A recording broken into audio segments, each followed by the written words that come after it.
Hello दोस्तों, मैं हूँ पूर्णिमा और आप देख रहे हो मेरा चैनल शक्ति। आज का हमारा टॉपिक है ऊप छठ की व्रत कथा का।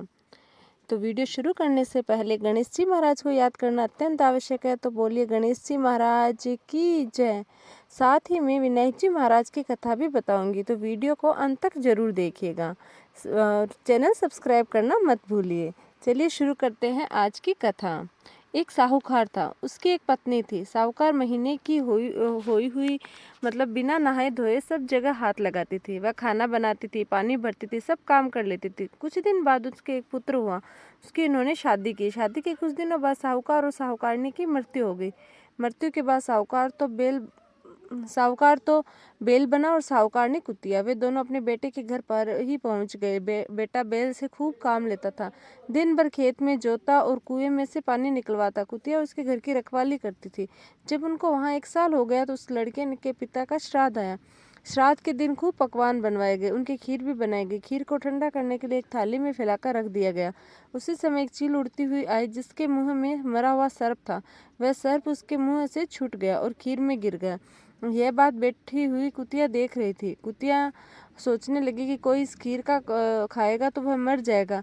अतः अब क्या करे। कुतिया ये सोच ही रही थी कि भीतर से लड़के की बहू उठकर आई। कुतिया ने उस खीर में मुंह दे दिया। जब लड़के की बहू ने देखा कि कुतिया ने उस खीर में मुंह दे दिया, तो वह डंडा लेकर कुतिया के पीछे भागी और उसकी पीठ में एक ऐसा डंडा मारा कि कुतिया की पीठ की हड्डी टूट गई। जब रात हुई तो कुतिया बैल के पास आई और बोली, आज तो तुम्हारा श्राद्ध था, तुम्हें तो खूब भोजन मिला होगा। बैल बोला, मुझे तो आज कुछ भी नहीं मिला। दिन भर खेत में ही काम पर लगा रहा। कुतिया बोली, जो श्राद्ध की खीर बनाई थी उसमें चील ने सर्प डाल दिया था। लोगों के मरने से बचाने के लिए मैंने खीर में मुंह दे दिया, जिससे बहू ने मेरी पीठ पर ऐसा डंडा मारा कि मेरी हड्डी टूट गई। इससे बहुत दर्द हो रहा है और कुछ खाने को भी नहीं मिला। यह सब बात बहू ने सुन ली। उसने कुतिया व बैल की सब बातें अपने पति से कही। तब लड़के ने ज्योतिषियों को बुलाकर पूछा कि मेरे माता पिता किस योनि में हैं। तब ज्योतिषी ने कहा, तुम्हारे यहाँ जो बैल है वही तुम्हारे पिता है और जो तुम्हारी कुतिया है वह तुम्हारी माँ है। लड़का बोला, इनका उद्धार कैसे हो। पंडितों ने कहा, तुम अपनी कुंवारी लड़की से उप छठ का व्रत भादवा वध की छठ को करवा दो। जब वो अर्घ देवे तब जहाँ से पानी गिरे वहां इन्हें खड़ा कर देना। इससे इनकी योनि छूट जाएगी। तेरी माँ को अपने कर्मों के कारण ये योनि मिली है। साहूकार के लड़के ने अपनी लड़की से व्रत करवाया। अर्घ का पानी बहकर छत की नाली से जहाँ गिरा वहां उन्हें खड़ा कर दिया। उससे उन दोनों को मोक्ष मिला। हे उपछठ माता, उनको मोक्ष दिया वैसा हमारा भी करना, किंतु जैसा दोष उन्हें लगा वैसे किसी के भी मत लगाना। उपछठ की कहानी कहने वाले, सुनने वाले, हुंकार भरने वाले का भला करना। तो ये है उपछठ माता की व्रत कथा। अब जानते हैं विनायक जी महाराज की कथा। विनायक जी एक बार गणेश जी छोटे बालक के रूप में चिमटे में चावल और चम्मच में दूध लेके घूम निकले।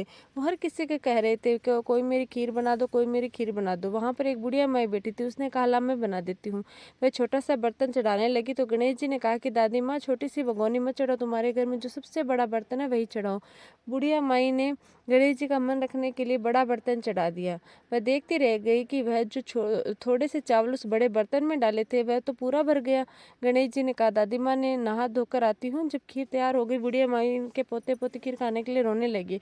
बुढ़िया ने कहा, गणेश जी महाराज तेरे भोग लगाना कहकर चूल्हे में थोड़ी सी खीर डाली और कटोरी भर भर कर बच्चों को दे दी। बुढ़िया की पड़ोसन ऊपर छत पर से देख रही थी, तो बुढ़िया ने सोचा चुगली कर देगी, इसलिए कटोरा भरकर उसे भी पकड़ा दिया। बेटे की बहू ने भी चुपके से एक कटोरी खीर ले जाकर खाई और कटोरा चक्की के नीचे छुपा दिया। अभी भी गणेश जी नहाकर नहीं आए थे और बुढ़िया को भी भूख लग रही थी, तो वह एक कटोरी खीर डालकर किवाड़ के पीछे बैठकर एक बार फिर से कहे, गणेश जी महाराज भोग लगे, और खाना शुरू कर दिया। जब गणेश जी आए तो बुढ़िया ने कहा, गणेश जी खीर खा लो। तो गणेश जी ने बोला कि मैंने तो पहले ही खा ली। बुढ़िया ने कहा, कब खाए। गणेश जी ने कहा, जब तेरे पोते पोते खाए तब खाए, जब तेरी पड़ोसन ने खाए तब खाए, जब तेरी बहू ने खाए तब भी खाए, और अब तूने खाई तब भी खा ली। बुढ़िया ने कहा, बेटा तेरी सारी बातें सच्ची, लेकिन मेरी बहू बेचारी तो काम कर रही है, उसने तो खीर खाई नहीं।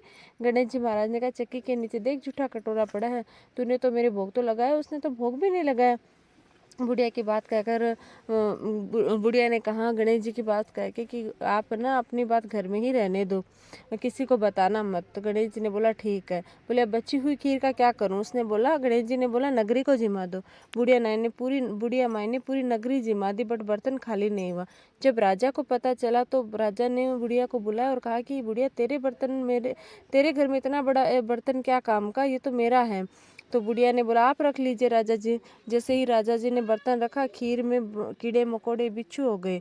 तो राजा जी ने फिर से बुढ़िया को बुलाया और कहा ये बुढ़िया ये वापस बर्तन ले जा।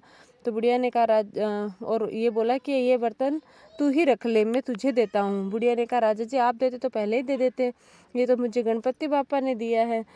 तो ऐसा करके बुढ़िया घर आ गई। तो गणेश जी महाराज ने कहा, बुढ़िया ने फिर गणेश जी को पूछा बची हुई की का क्या करूं। तो गणेश जी ने बोला कि झोपड़ी के कोने में गड्ढा खोद कर गाड़ दो, उसी जगह सुबह उठकर वापस खोदेगी तो धन के 2 चरे मिलेंगे। ऐसा कहकर गणेश जी अंतर्ध्यान हो गए। जाते समय झोपड़ी को लात मार के जो सोने का महल बन गई। सुबह बहू ने फावड़ा लेकर पूरे घर को खोद दिया तो कुछ भी नहीं मिला। बहू ने कहा सासू जी थारो गणेश तो झूठो। सासू ने कहा बहू मारो गणेश तो झूठो नहीं, ला मैं देखूं। वह सुई लेकर खोजने लगी तो टन टन करके धन के चरे निकले। बहू ने कहा सासू जी गणेश जी तो साचो है। सास ने कहा गणेश जी की भावनाओं का भूखा है गजानन महाराज, जैसे आपने बुढ़िया को दिया वैसे सबको देना। विनायक जी की कहानी सुनने वाले, हुंकार बढ़ने वाले, आसपास सभी सुनने वाले सबको देना। बोलो गणेश जी महाराज की जय। छठ माता